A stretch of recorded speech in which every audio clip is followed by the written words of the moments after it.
નમસ્કાર દર્શક મિત્રો, આપની હરિયા છો સાઈ ગ્રુપ મીડિયા હાઉસ દ્વારા સંચાલિત નવસારી લાઈવ અને ઝટપટ ન્યૂઝ.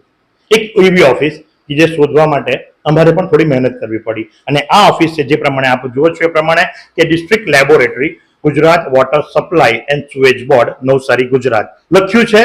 નવસારી ગુજરાત અને ગુજરાતીમાં કહીએ તો ગુજરાત પાણી પુરવઠા ગટર વ્યવસ્થા બોર્ડ અને લખ્યું છે જળ એ જ જીવન ડિસ્ટ્રિક્ટેડ એરિયા લેબોરેટરી.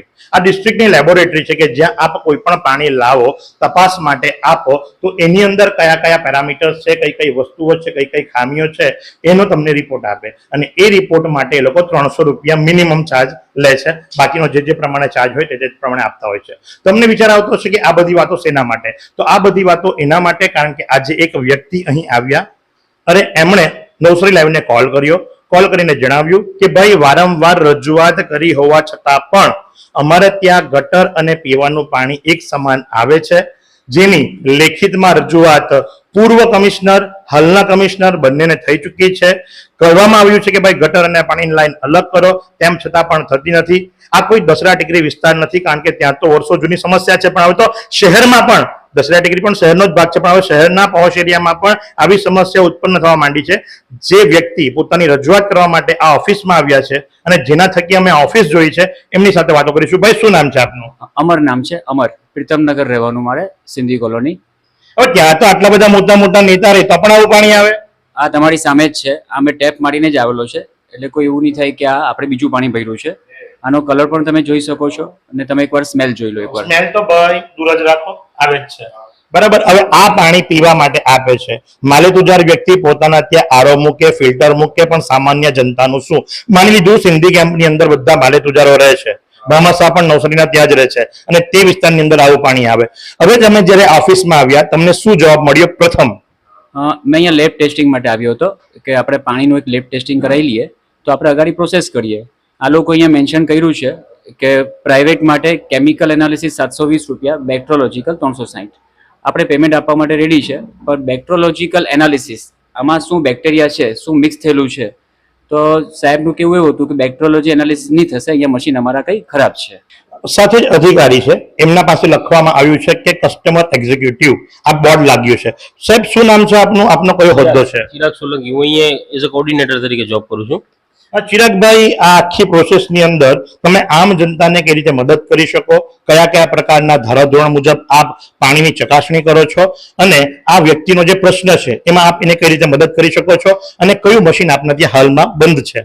અમારી ત્યાં છે ને એ જે રેડી પ્લેટ્સ માટે રેફ્રિજરેટર સેમ્પલ સેલ હોય તે બંધ છે, જેના લીધે રેડી પ્લેટ્સ અવેલેબલ નથી, પણ અમે H2S ફાઇલ્સ થ્રુ એનું બેક્ટ્રોલોજીકલ રિપોર્ટ કરી શકીએ છીએ. બીજા નંબરમાં કે જે કેમિકલ રિપોર્ટ છે એના 15 પેરામીટરનો સ્કોપ નવસારીમાં અવેલેબલ છે, જે એક પેરામીટર બધા રેગ્યુલર ચાલુ છે અને એ અમે એમને રિપોર્ટ આપવા તૈયાર છીએ. અમને કોઈ ઇસ્યુ નથી. બરાબર. કયું મશીન બંધ છે? સેમ્પલ સેલ રેફ્રિજરેટર, જેમાં જે રેડી પ્લેટ્સ આવે તે રાખી શકાય તેવું નથી, જેના કારણે બેક્ટ્રોલોજીકલની જગ્યાએ અમે H2S ફાઇલ્સ 3 એમને બેઝિક ટેસ્ટ કરી શકીએ છીએ. આ બધી કદાચ સામાન્ય વ્યક્તિના ઉપરની વાતો છે. આજે તમારું મશીન બંધ છે, કેટલા વખતથી બંધ છે? એ સમજો ને 1-1.25 મહિના જેવું વધીને બંધ હશે. જિલ્લામાં આવી બીજી કેટલી ઓફિસ છે? જિલ્લામાં એક જ ઓફિસ છે. જિલ્લામાં એક જ ઓફિસ છે? નહીં, જિલ્લાના સરકારી ધારાધોરણ મુજબની લેબોરેટરી એક જ છે અને જે પણ એની અંદર જે મશીન છે કે જે આ વ્યક્તિનો પ્રશ્ન છે એ છેલ્લા 1.25 મહિનાથી બંધ છે. જિલ્લામાં એકમાત્ર આ સરકારી ઓફિસ છે. પ્રાઇવેટ હશે, હું ના નથી પાડતો. હવે આપે આ બાબતની રજૂઆત ક્યાં કરીને શું પરિણામ આવ્યું? એમને એક MC ત્યાંથી મોકલે છે માણસ. હવે એક દિવસમાં અથવા 2-5 દિવસમાં કોઈ આવશે. આ ફ્લડના કારણે બી કદાચ નહીં આવી શક્યા છે. ફ્લડ 7 તારીખે આવ્યો, એ 1.25 મહિનો, 1.25 મહિનામાં 37 દિવસ.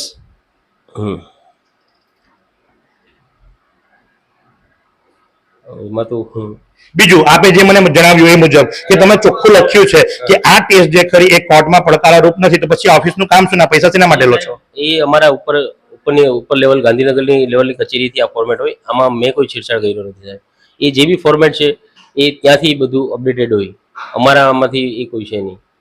બહુ જૂની કહેવત છે કે જબ સૈયા ભય કોતવાલ तब डर का है का અને પરિસ્થિતિ એવી જ છે સરકાર આપણી ઓફિસ આપણી કચેરી આપણી છતાં પણ કોર્ટમાં તમે સરકારને નહીં ખેંચી શકો તો પછી અર્થ શું છે આ પૈસા ભરવાનો આ લેબોરેટરીનો અને પછીથી આ જનતાને ઉલ્લુ બનાવવાનો કારણ કે આ ઓફિસ જે આવી છે એ ઓફિસનો એડ્રેસ શોધતા નાકે દમ આવ્યો હવે છેલ્લો ને અંતિમ સવાલ પછી આપણે અધિકારીને પરેશાન નહીં કરીએ કોઓર્ડિનેટર છે માત્ર કોઓર્ડિનેટર તરીકે કામ કરે છે અને કદાચ હું જાણું ત્યાં સુધી આપ બી એક કોન્ટ્રાક્ટ બેઝ કર્મચારી છો બરાબર ને હા હા કોન્ટ્રાક્ટ બેઝ કર્મચારી બિચારા વધારે પૂછું તો કદાચ રિન્યુ નહીં થાય કોન્ટ્રાક્ટ ભાઈ આ જ સરકાર છે બધું કોન્ટ્રાક્ટ બેઝ ચાલે કોઈને પરમનન્ટ કરવા નહીં અને અધિકારી બિચારા અટવાય હવે આ ઓફિસ અહીંયા છે આ ઓફિસની અંદર લોકોને માહિતી પહોંચાડવા માટે તમે કેટલા પ્રયાસો કર્યા કઈ જગ્યા પર બોર્ડ લાગ્યા કઈ જગ્યાએ લોકોને જાગૃતતા માટેના તમે પ્રયાસો કર્યા કારણ કે ઓફિસ આવી આવે અને એ નવસારી જિલ્લામાં અને નવસારી શહેરમાં જ છે અને એ પણ જૂના થાણા પણ છે કેટલા લોકોને ખબર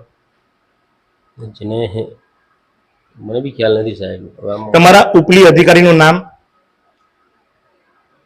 અહીંયા નવસારીના નીરવ ચૌધરી સાહેબ ક્યાં બેસે એ અત્યારે પહેલા જૂની કલેક્ટર કચેરી હતી એ તૂટી એટલે બનાસવાલા સ્કૂલની આગળ જે આર્કેડ છે ને તેમાં બેસે છે બરાબર હવે એમને પાસે કયા કયા જિલ્લાની જવાબદારી છે નવસારી જિલ્લાની જવાબદારી અચ્છા તો એમને પકડી જવાબ મળશે ને હા ત્યાં તમે વાત કરી શકો છો આ જુઓ અધિકારીઓ પણ ચલક ચલાણી પેલે ગરધાણી જી હા નાનપણમાં રમ્યા હશો કે ચલક ચલાણી પેલે ગરધાણી અહીંયા જવાબ નહીં મળે ઉપલા અધિકારી પાસે જાઓ અને ઉપલા અધિકારી તમને જવાબ આપશે આ છે નવસારી મહાનગરપાલિકા કે જે મહાનગરપાલિકા બન્યાના 1283 કરોડ રૂપિયાના બજેટની સાથે મોટી મોટી વાતો કરે છે અને એ બધી પોલમ પોલ પછી ભલે એ પૂર્વ કમિશનર હોય હાલના કમિશનર હોય કે મેયર હોય ખૂબ મોટા પડકારજનક સવાલો જનતાના છે વેધક સવાલો છે પીવાનું પાણી આઝાદીના 78 વર્ષ પછી નથી આપી શકતા અને મોટી મોટી વાતો કરો છો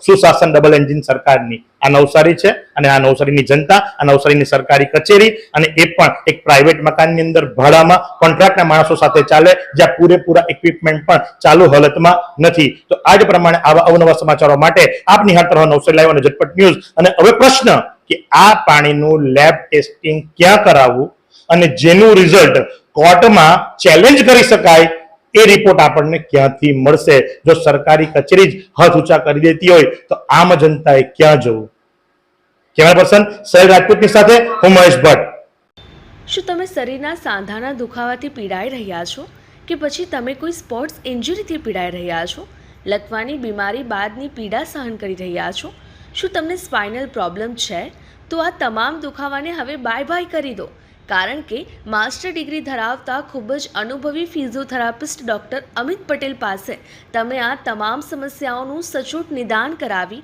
ફરીથી નોર્મલ જિંદગી જીવી શકો છો તો સરનામું નોંધી લો comprehensive care centre DD street library પાસે અનુરાગ સારીઝની લાઇનમાં નવસારી